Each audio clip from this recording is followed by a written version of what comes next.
Hi folks, welcome to another edition of Government Matters here on FOCUS Springfield. I'm your host, Mike Dobbs, and we've got a really great discussion planned here today with not one, but two of our presidents of local community colleges. And we're going to be talking about what's happening at the community college system here in Massachusetts.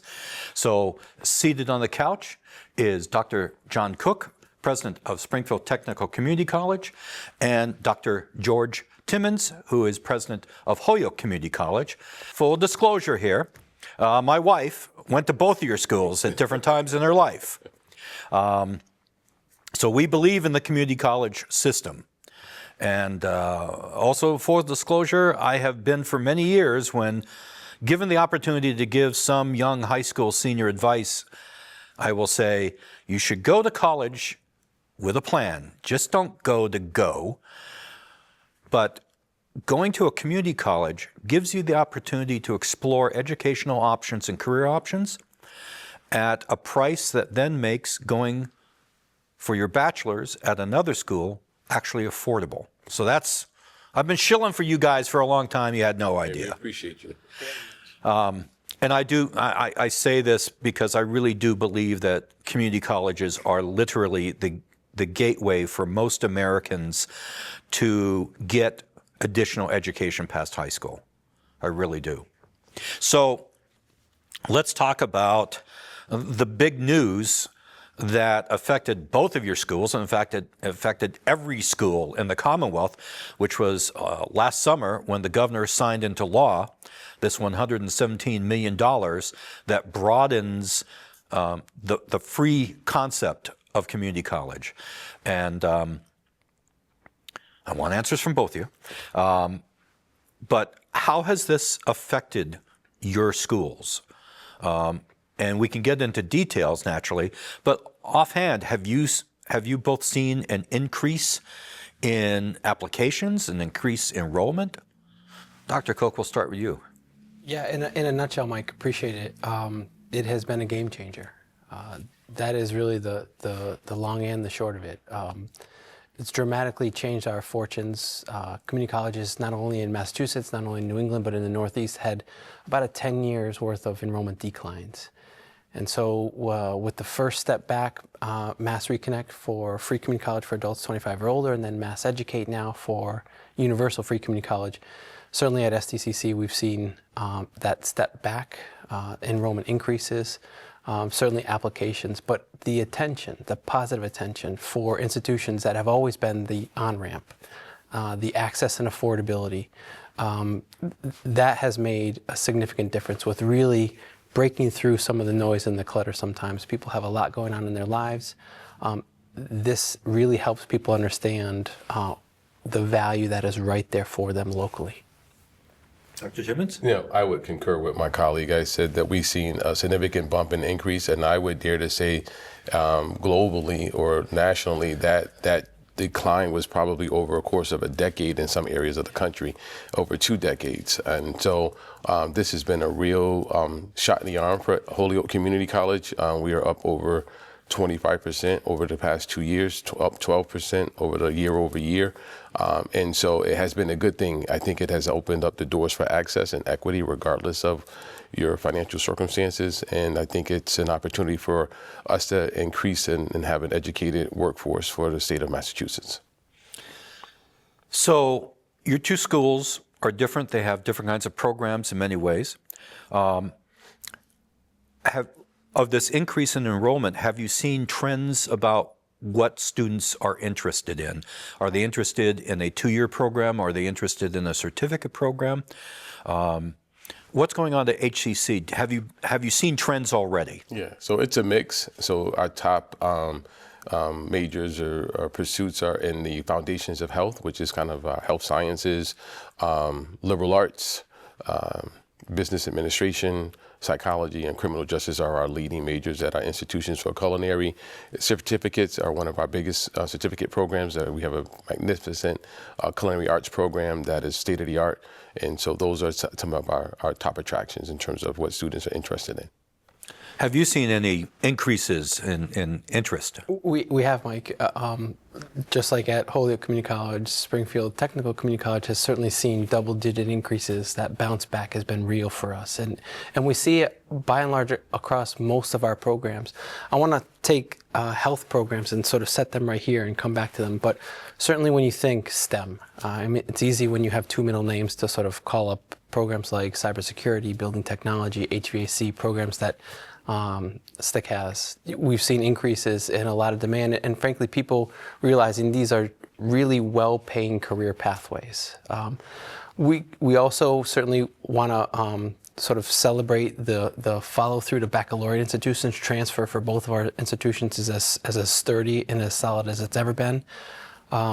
We know certainly in social services, there's a great demand for social workers, caseworkers, people working in people professions. We see all that.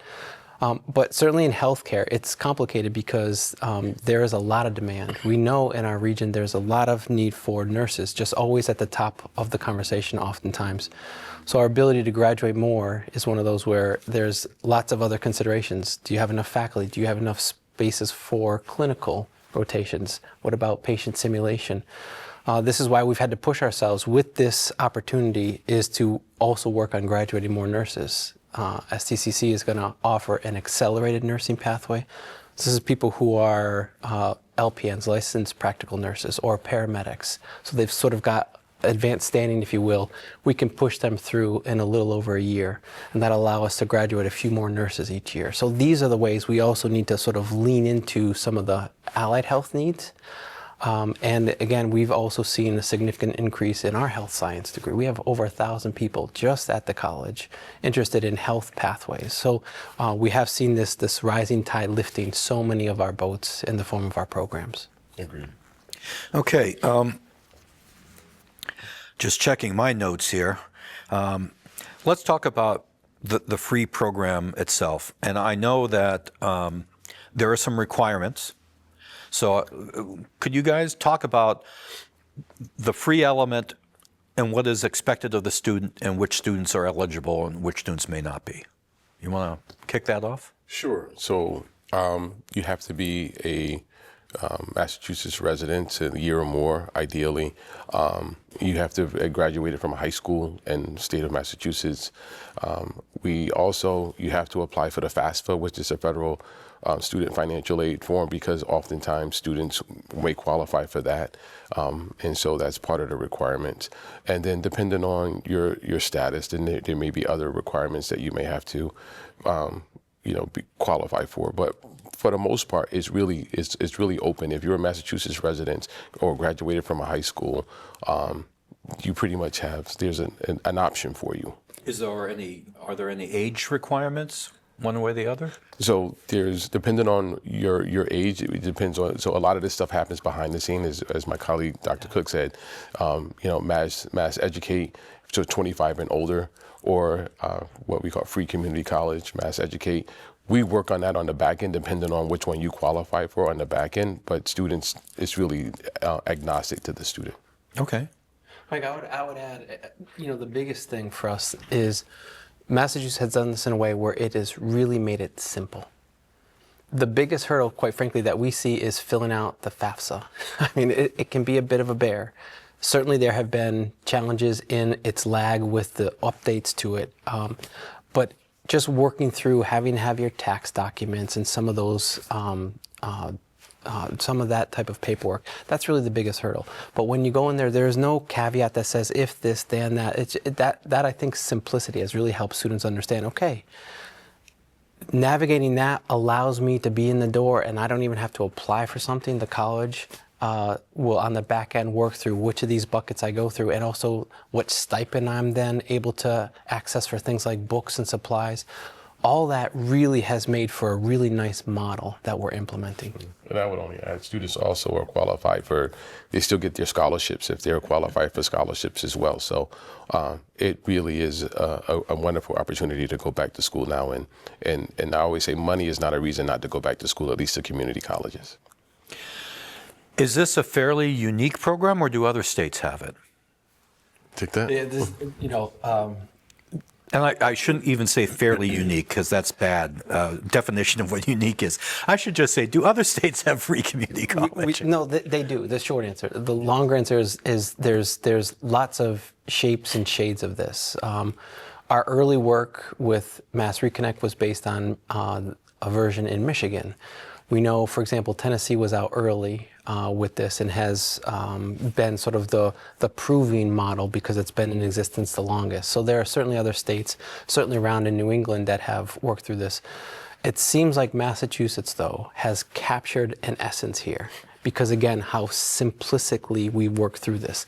And it certainly helps, policy being what it is, that it has a funding source. The surcharge really has helped allow for the preservation of these funds, as complicated as state budgets might be. So that's made a big difference, that it holds up in terms of how sustainable it really looks to be. Well, that was one of my questions that I was considering this morning. What was the financial sustainability, since we're talking about state budgets, which can always be somewhat difficult to predict.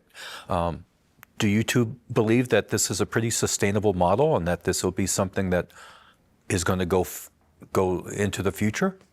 Yeah, I don't have a reason not to think that. I really believe that it's going to be sustainable for the foreseeable future. And I think that as community colleges, I think we just have an obligation to continue to serve as many as we can in our community to try to get them to, as my colleague says, either into the workforce to earn a livable wage or to transfer to their desired institution of choice. That's what we do. I read a report this morning that Cape Cod Community College has actually had to shut down enrollment because they're hitting 30% above what they normally do, and I guess they're literally running out of classroom space. Is this a concern to either of you? Oh, absolutely. I would say from our perspective, we at HCC we hit our max as well this semester, and we started enrolling students in the summer and for the fall semester. So these are good problems to have, but what I will say is that as happy as we are with the enrollment, we can't neglect that there's also strain on our support services and making sure that we also have the bandwidth and the capacity to serve our students. And so that's a constant challenge. At ACC, we're actually looking for 15 new faculty to be able to help meet this demand, and through retirements or additional bandwidth to try to meet this demand. So yes, absolutely.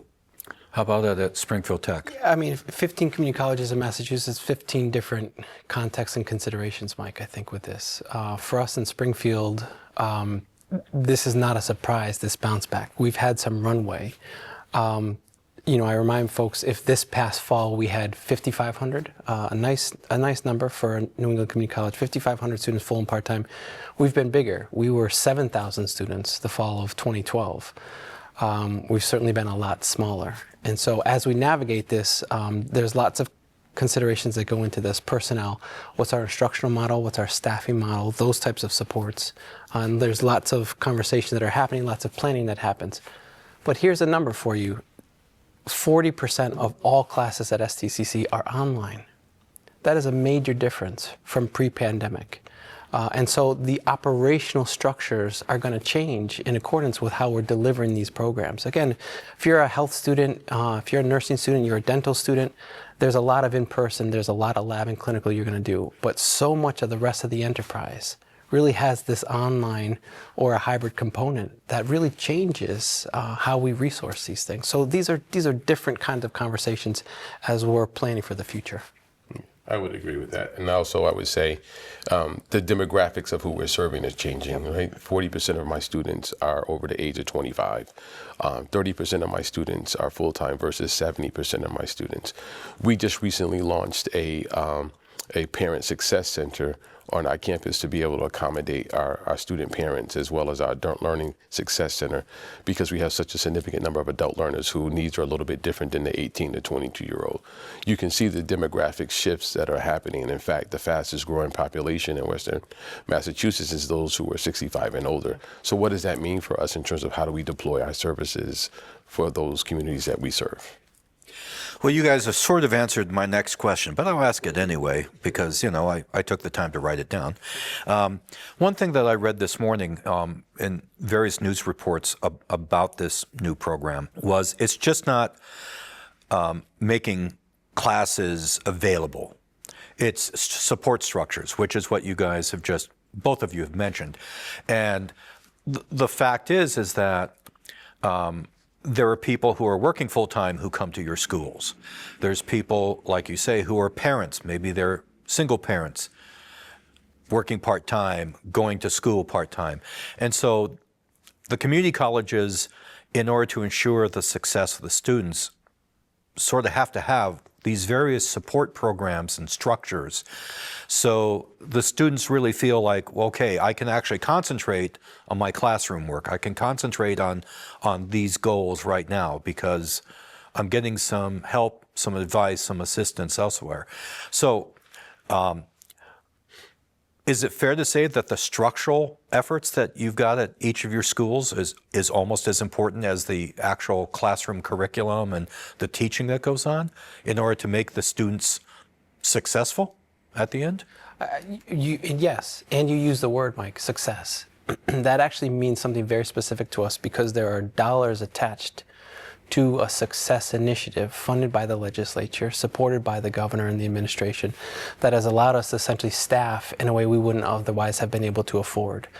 It's one of those sort of part of the secret recipe around free community college that has allowed it to be as, again, dare I say, successful, because you have people who are not simply advisors. These are people who, in a collaboration with the classroom work, allow conversations around career, around childcare, transportation, around housing, all these things that land in a population of student that we know, by the way, easily, certainly at STCC, 50% or more of our students are Pell eligible, which means almost by definition, they're low income.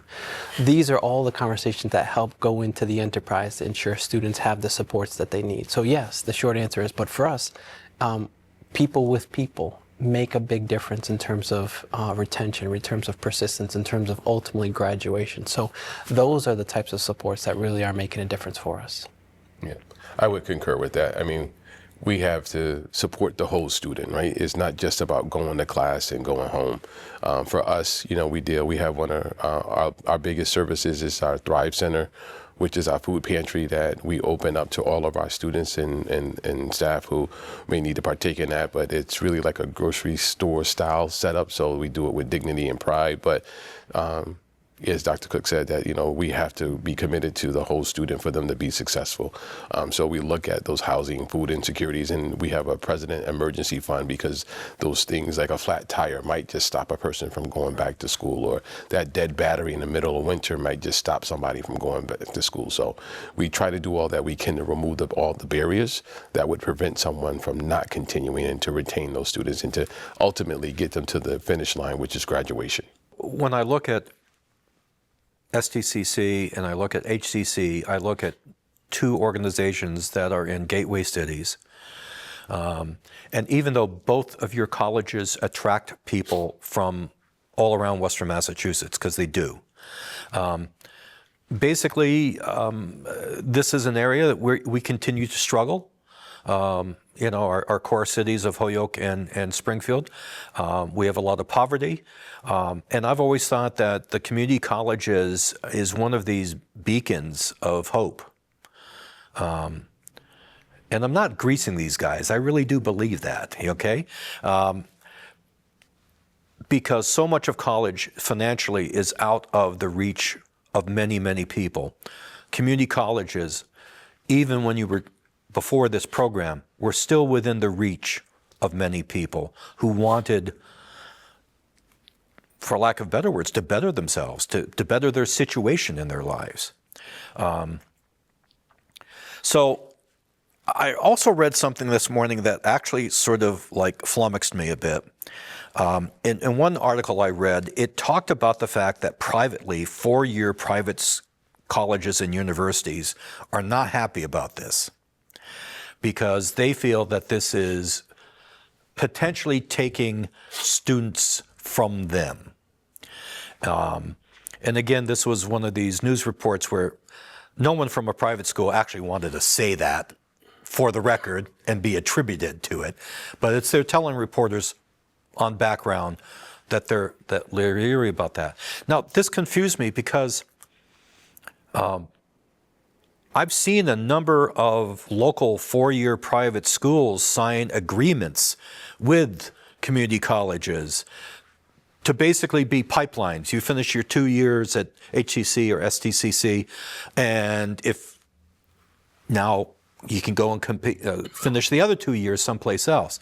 And there seems to be agreements and seems to be like official pipelines and pathways established. So now I'm reading this.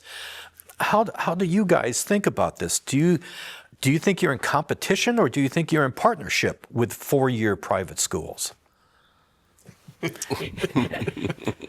See, they're now going to flip a coin who answers that question first. So for me, I think that, it's individual choice, right? I see it slightly different. I think that oftentimes the students that are coming to us tend to be students who've been out of higher ed for a while and need that additional support that a community colleges can give. And I talk about the wraparound services, the adult learner and the student parent. And so I think that at the end of the day, I think that they're going to benefit from this because we're going to be graduating more students who are going to be going to their institutions. That's just my belief. I think that over time, this will maybe bear itself out. But to me, it's all about partnerships and giving people opportunities to have choice and to be able to, create a pathway for them that works for them in their situations. And so that's how I see it. And I don't see it as competition as I see it as in partnership. We smile, Mike, because this is new territory that somehow community colleges are somehow taking something away from other folks. I mean, this is new terrain in terms of the spotlight and attention to a value that we've had, as you described, for a very long time.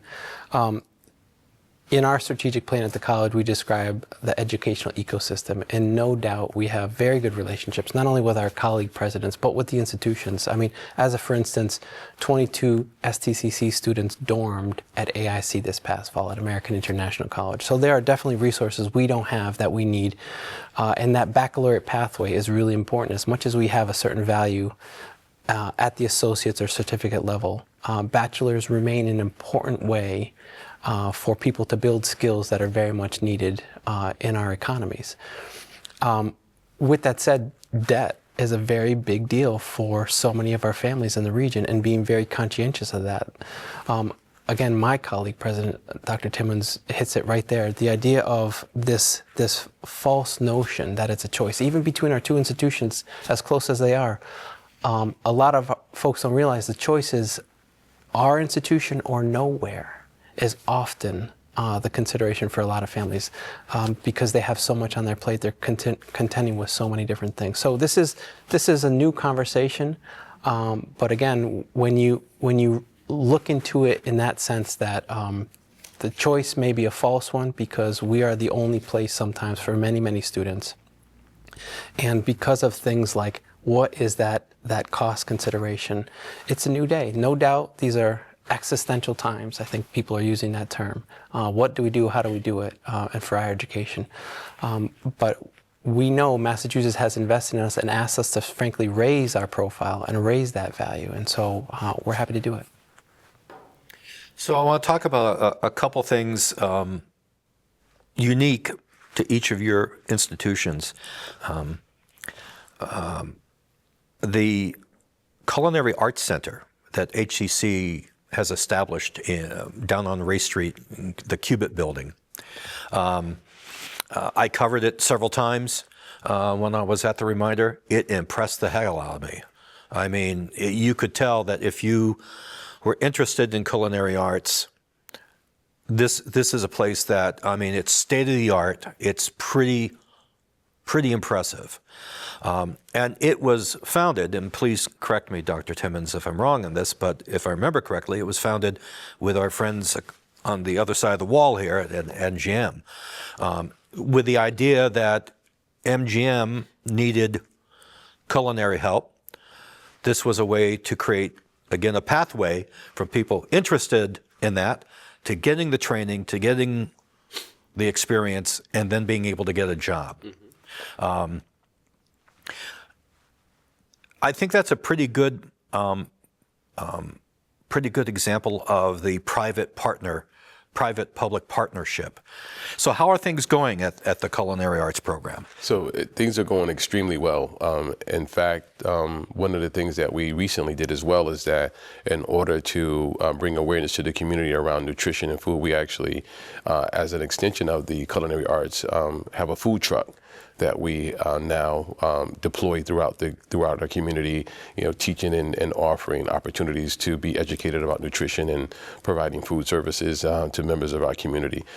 We've seen a growth in our culinary arts program, as you said, and we are very excited about the work that we have been able to do with the culinary arts, and we are very grateful to, as you said, that was before my time, but for the donations from MGM that led to the creation of our culinary arts center, and as well as it has hotel management and other aspects of the hospitality industry as part of the mix, so students get a real holistic experience. If you're interested in the hospitality industry, that's a great facility to partake in and get firsthand experiential learning on that. The other thing that really strikes me about that building is it's a building that sat there for many years. I worked in Holyoke for a very long time. And now it's just not a vibrant, redeveloped, mixed-use building. It's also an anchor for other kinds of consideration for redevelopment along Race Street and Main Street in Holyoke. So there's a sort of a secondary purpose to something like this, which is to kickstart maybe other people thinking about coming into an area, redeveloping buildings, building something new, coming up with a new use. Are you seeing some of that, that kind of synergy, which, it may be underground at times, people thinking about stuff, but are you seeing some of that? Yeah, we are seeing some of that, and we've been in conversations, strategic conversations about where HCC can play a role or partner and to help revitalize downtown Holyoke. But you're right, I think that Cubit building is definitely a great example of mixed use where you have an opportunity where you have apartments up top, you have the culinary arts, and then you have actually what I call a rental office space kind of downstairs for people who are entrepreneurs to come in and do that. And I think that that's really a classic example of how urban areas are redeveloping themselves. And I think that there's opportunities for HCC to continue to play a role in that. Dr. Cook, you guys just recently got, not too long ago, quite a check from the Mass Mutual Foundation of $1 million, which I believe, if the report I read was correct, was the largest single donation in the college's history from some fund? In the last 15 years. The last 15 years, okay. What was that to support? Because I didn't write that in my notebook. No, that's because, we have I'm old and feeble. A major relocation of our School of Health. Again, the college has a very unique, broad array of health programs, 18 different health programs. What we are on an antique campus with a lot of deferred maintenance, and so we really needed to move ourselves out of that very problematic building. It's a $50 million major capital project. It'll be the second in my tenure, so a very big deal for us. The dollars are there. This is really sort of follow-on funding, if you will, that helps support that relocation. I thought, Mike, you were going to ask about the Cyber Center at Union Station. Well, there's no, it's the Cyber Center. Or even precision manufacturing. I mean, looking more towards the STEM pieces, obviously, cyber conversation, cybersecurity is everywhere. Any kind of organization is talking about that now. Was it, I believe was it last year or 2023 that the Cybersecurity Center opened at Union Station? Yeah, just officially only just this past fall. Okay. With $5 million local, city, state, via the Massachusetts Technology Collaborative, and federal. Congressman Neal really pulling forward $3 million in congressionally directed spending made that happen, and it's a real resource and asset, both from an educational standpoint. We can train students in this sort of world of what does cybersecurity protection really look like with specific tools. but also time in what's called a SOC, a Security Operations Center. And so that type of resource right here in the city, intended, by the way, to help ultimately organizations, including municipal governments, harden their cyber protections is really, really helpful, really helpful. So just like your Culinary Arts Center, Cybersecurity Center is off campus. It's in Union Station, and certainly we can see this just like your culinary program. This is economic development. Yeah. It's education, absolutely. It's creating, but it's also making investments outside of your college campus that are designed ultimately to help other people, and in this case, businesses as well. Is this the path that you guys think that is going to be the future, seeing these educational opportunities that might lead you off campus to address a certain interest or a certain population group? Is that the future? Well, I will say this, Mike. I think that for Holyoke, we'll continue to try to meet the community needs where they are. And I think that as part of our core values is being innovative and collaborative. I think that we have to be open to what that looks like, to how do we serve our community. And so whether it's off campus, whether it's on campus, whether it's public-private partnerships, or reevaluating, looking at new programs or combination of programs to meet the needs, we're open and willing to do all of that. That's who we are. That's what we've been for a long, long time. What we know is so much of the economic development conversation often starts with a workforce conversation. You can't do better than these two community colleges when you're first framing what's the workforce we're going to draw on in support of these changes and evolutions. If we weren't going to get to it, let me mention quantum technology. So people know Boston, Greater Boston for biotechnology, life sciences. To our west, we have Albany and nanotechnology. Pioneer Valley is been quietly, but now coming into our own around this idea of quantum technology. It was announced that a $60 million quantum computer is going to be built in Holyoke at the Green High Speed Computing Center there. This is a very big deal, and we are well positioned when we can draw on the workforce pathways that we have via our community college for sectors like that. So even though, as I say with some of our different stakeholders, it sounds a little science fiction, the quantum innovation is real, it's happening. There are going to be some very tangible investments that we know. And so positioning our region for that, and then the economic development that follows on, is going to be very, very helpful. So speaking of economic development, one thing that STCC has been known for is creating opportunities for people to get into precision machining. A few years ago, there was a study made that if you go from Hartford all the way up the Connecticut River to like the Vermont border, the amount of precision manufacturing that we have is really considerable.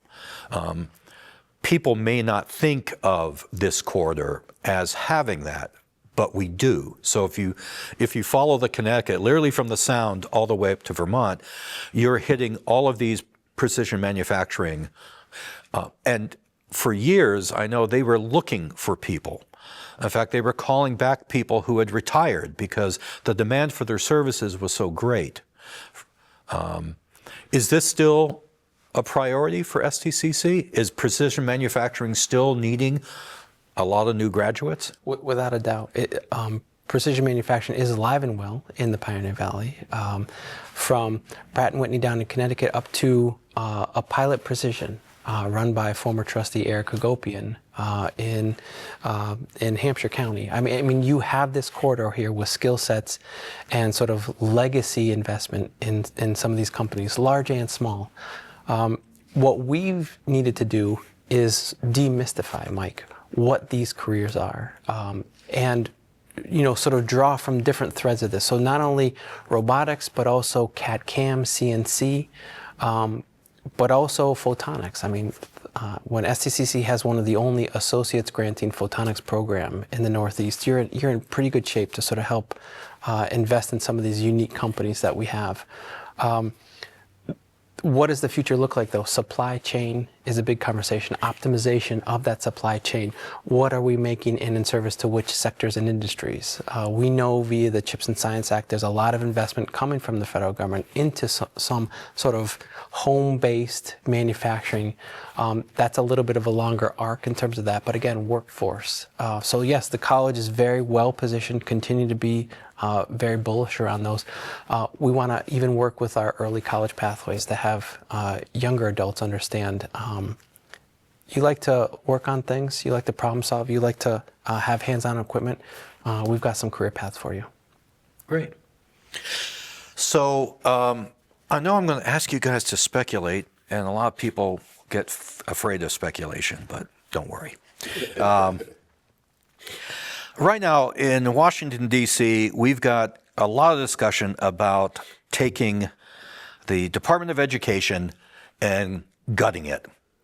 And it made me wonder just how much either funding or programming or curriculum advice flows from the Department of Education down to states, specifically in this discussion of community colleges.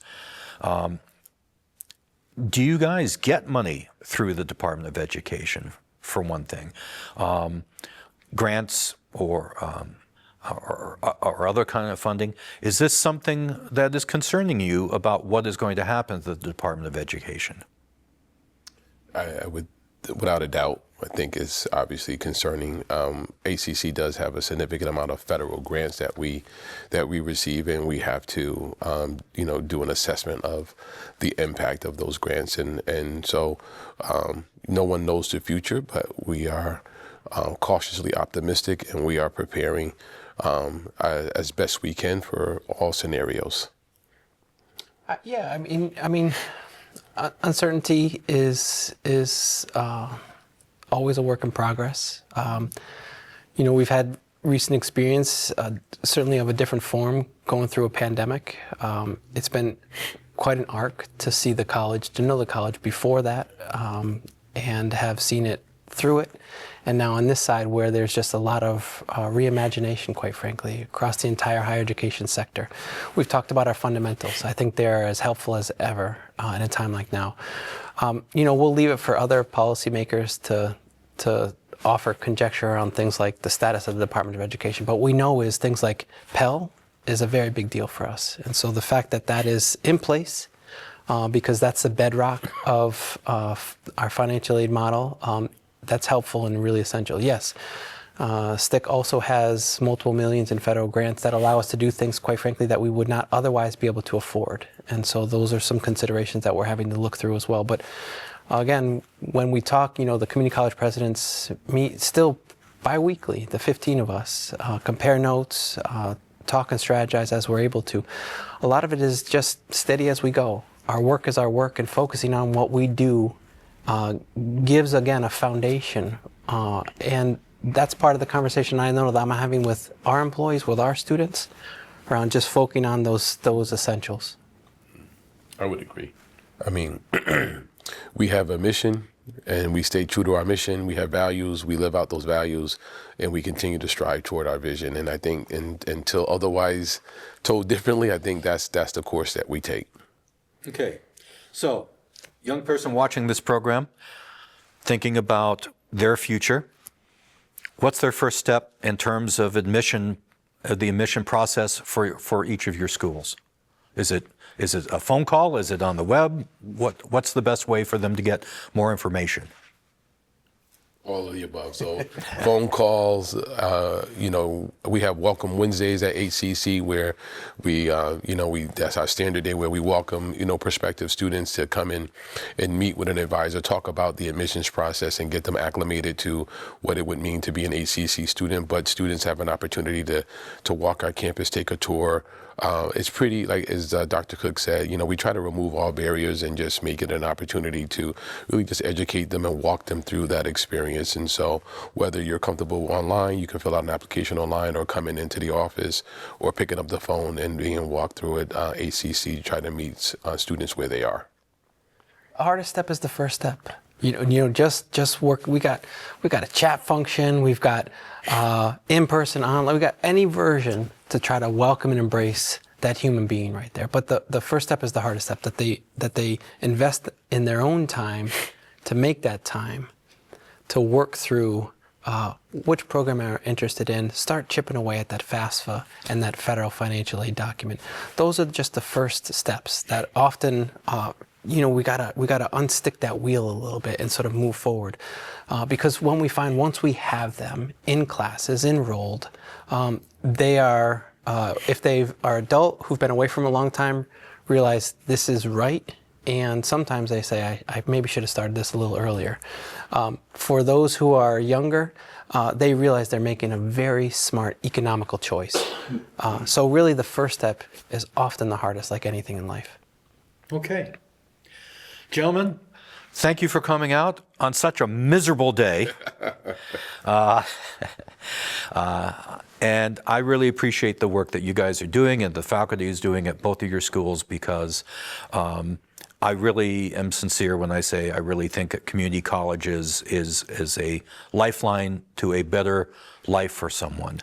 And especially these days when four-year schools, all you talk about with a four-year school is how much it costs a lot of times, which does prevent people from furthering their education. So thank you so much for coming today. Appreciate it. Thank you for the opportunity. Thank you. Folks, thanks very much for watching this edition of Government Matters here in FOCUS Springfield. And stay warm.